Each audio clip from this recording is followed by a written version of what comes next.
वालेकुम गाइस, आज की इस वीडियो में हम जिस टॉपिक को डिस्कस करेंगे वो टॉपिक है प्राइम फैक्टराइजेशन का, जिसमें हम किसी भी नंबर के प्राइम फैक्टर को मालूम कर सकते हैं।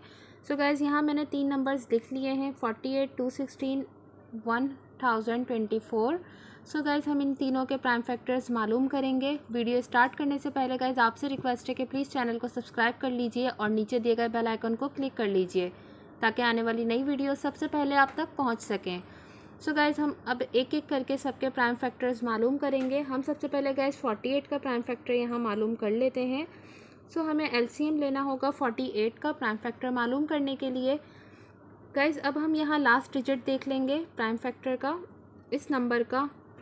यहाँ पे अगर हम देखें तो लास्ट डिजिट हमारे पास 8 आ रहा है, मीन्स ये इवन नंबर है। सो हम इसको 2 से एलसीएम इसका ले सकते हैं, लाइक 2 2 ज़ा 4 एंड 2 4 ज़ा 8। इसी तरीके से यहाँ पर भी लास्ट डिजिट 4 है जो कि इवन नंबर है। सो मैं यहाँ पे इसको भी 2 से ही इसका एलसीएम ले लूँगी। 2 1 ज़ा 2 एंड 2 2 ज़ा 4। उसके बाद यहाँ पर भी 2 इवन नंबर आ रहा है। सो हम यहाँ इसका एलसीएम ले लेंगे। 2 6 ज़ा 12। देन 6 भी यहाँ इवन नंबर है। सो 2 से ही इसका एलसीएम लेंगे। 2 3 ज़ा 6। अब गाइज यहाँ पे 3 ऑड नंबर है। सो हम इसको 3 से ही कर लेंगे, लाइक 3 1 ज़ा 3। सो हमने यहाँ 48 का एलसीएम ले लिए हैं। अब हम 48 के प्राइम फैक्टर्स गाइज यहाँ लिख लेते हैं। 48 के प्राइम फैक्टर्स जो हमने मालूम करे हैं वो हमारे पास आ रहे हैं 2 × 2 × 2 × 2 एंड मल्टीप्लाई 3। अब हम इसके कॉमन फैक्टर ले लेंगे। अगर हम देखें गाइस तो यहाँ पे 2 हमारे पास 4 टाइम्स आ रहा है। सो मैंने 4 की पावर यहाँ लगा दी है। इसी तरीके से 3 हमारे पास 1 टाइम है। सो हमने 3 को एज इट इज़ ऐसे ही लिख दिया है। सो गाइज, ये हमारे पास 48 के प्राइम फैक्टर्स आ गए हैं। अब गाइज हम सेकंड नंबर जो है हमारे पास 216, उसके प्राइम फैक्टर को मालूम कर लेते हैं, जिसका मैं यहाँ पर अब एलसीएम लेना स्टार्ट कर रही हूँ। सो यहाँ हम 216 का भी एलसीएम ले लेते हैं। 216 मैंने यहाँ लिख लिया है। अब गाइज अगर हम देखें तो यहाँ पर भी 6 हमारे पास इवन नंबर है। सो हम इसको 2 से ही एलसीएम लेंगे इसका। 2 1 ज़ा 2, लाइक 2 10 ज़ा 20, क्योंकि 21 है। सो 2 10 ज़ा 20 एंड 1 कैरी हमने यहाँ पर दे दी है। सो 2 8 ज़ा 16 यहाँ पर हो जाएगा हमारे पास। देन 2 यहाँ पर भी इवन नंबर है 8। सो हम 2 से ही इसका एलसीएम लेंगे। 2 5 ज़ा 10 एंड 2 4 ज़ा 8। उसके बाद यहाँ पर भी क्योंकि 4 इवन नंबर है। सो हम 2 से ही इसको एलसीएम से करवाएंगे।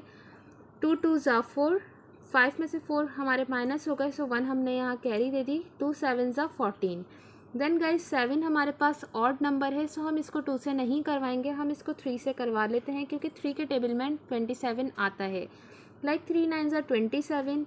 देन यहाँ पर भी ऑड नंबर है तो हम 3 से ही इसका एलसीएम लेंगे। 3 3 ज़ा 9 एंड 3 1 ज़ा 3। सो गाइज़, यहाँ पे हमने 216 का एलसीएम भी ले लिया है। अब हम इसके प्राइम फैक्टर मालूम कर लेते हैं। 216 के जो भी हमारे पास फैक्टर्स आ रहे थे हम उनको यहाँ पर लिख लेते हैं। फैक्टर्स हमारे पास आ रहे थे 2 × 2 × 2 × 3 एंड मल्टीप्लाई 3।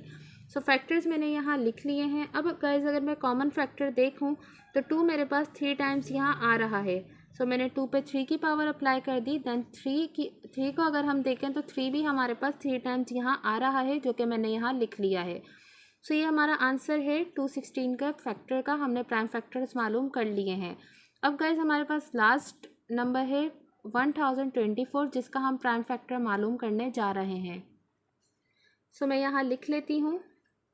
सबसे पहले हम एलसीएम लेंगे जैसे हमने प्रीवियस नंबर्स का लिया है। सो गाइज यहाँ लास्ट नंबर इवन है। सो मैं इसको 2 से ही इसका एलसीएम लेती हूँ। देन उसके बाद 2 5 ज़ा 10, 2 1 ज़ा 2 एंड 2 2 ज़ा 4। सो वैल्यूज़ हमने यहाँ लिख ली हैं। यहाँ पर भी 2 हमारे पास इवन है लास्ट डिजिट, तो मैंने दोबारा 2 लिख लिया यहाँ पर। 2 2 ज़ा 4, 5 में से 4 हमारे पास कट आउट हो गए। सो 1 हमने यहाँ कैरी दे दी जो कि 11 बन गई है अमाउंट। देन 2 का टेबल अगर मैं 5 टाइम पढ़ूँ तो 2 5 ज़ा 10, 11 में से 10 कट आउट हुआ है, 1 हमने यहाँ कैरी दे दी तो ये वैल्यू 12 बन गई है। तो 2 6 ज़ा 12। इस तरीके से 6 इवन है तो दोबारा 2 से हम इसको एलसीएम करवाते हैं। 2 1 ज़ा 2, 2 2 ज़ा 4। 5 में से जब 4 हमने माइनस कर दिए तो 1 हमारी कैरी यहाँ 6 के पास चली गई, तो 6 जो है वो 16 की वैल्यू बन गई है। तो 2 के टेबल में 16 आता है। 2 8 ज़ा 16। इसी तरीके से 8 भी हमारे पास इवन नंबर है, सो मैं दोबारा 2 से ही इसका एलसीएम लूँगी। 2 6 ज़ा 12 एंड 2 4 ज़ा 8। इसी तरीके से 4 भी इवन है, सो 2 से ही करेंगे इसका एलसीएम। 2 3 ज़ा 6 एंड 2 2 ज़ा 4। उसके बाद 2 भी यहाँ इवन नंबर है, सो दोबारा 2 से लेंगे हम। 2 1 ज़ा 2 एंड 2 6 ज़ा 12। देन इवन नंबर है, सो 2 से 2 8 ज़ा 16 एंड 2 4 ज़ा 8, 2 2 ज़ा 4 एंड 2 1 ज़ा 2। सो गाइज हमने यहाँ 1024 का भी एलसीएम मालूम कर लिया है। अब हम यहाँ इसके प्राइम फैक्टर लिख लेते हैं। मैं यहीं लिख लेती हूँ साथ इसके फैक्टर्स। 1024 के जो फैक्टर्स हमारे पास, इसको हम गाइज नीचे ही लिख लेते हैं। 1024 के जो फैक्टर्स हमारे पास आ रहे हैं वो आ रहे हैं 2 multiply 2 multiply 2 multiply 2 multiply 2 multiply 2 multiply 2 multiply 2। So guys यहाँ मैंने प्राइम फैक्टर्स लिख लिए हैं। अब गाइज अगर मैं यहाँ देखूँ कॉमन फैक्टर, तो मेरे पास 2 ही आ रहे हैं और 2 की पावर 10 में लगाऊंगी क्योंकि 2 मेरे पास 10 टाइम्स आ रहे हैं। सो कॉमन फैक्टर 1024 का वो ये कॉमन फैक्टर हो गया है जो कि प्राइम फैक्टर होगा। सो ये हमारा आंसर है इस क्वेश्चन का। गाइज उम्मीद करती हूँ कि आपको आज की वीडियो पसंद आई होगी। अगर वीडियो पसंद आई है तो लाइक एंड शेयर करना नहीं भूलिएगा। मिलते हैं अगली वीडियो के साथ। अल्लाह हाफिज़।